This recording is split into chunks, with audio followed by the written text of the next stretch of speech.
mizara teny mamy, hafaliana tam leka sangsang re. Yeah, fanahoana kosa re, lasana nandeha tsy nanavelomakory nene.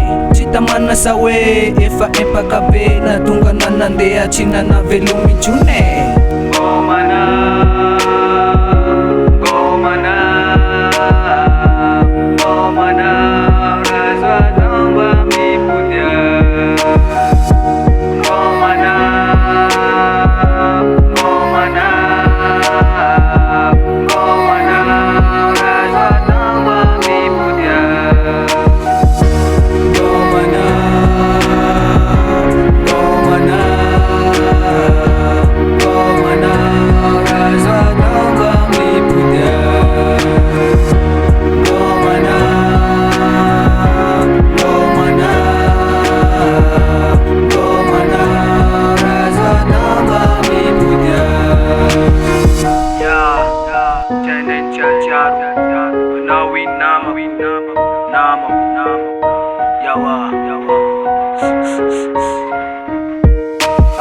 Anao zay any, zay kosa ty tsy nifakahity tsony. Zaho sindry souvenir sisa, miaraka reo risa, sy reo zavatra vita be tsy voatanisa.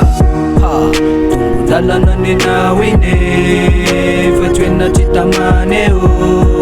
Sy ny vita tsika reny fahiny, Mipetraka tantara hoanao eo. Ngôma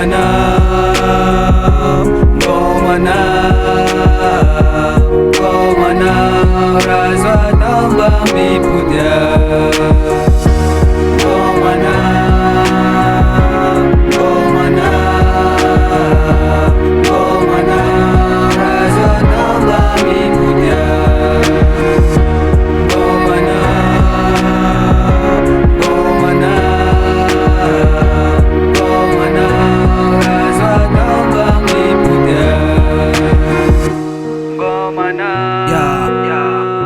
Tombondalana nenao fa tsika samboany pa. Ngôma razo atao mba mipody. Écol.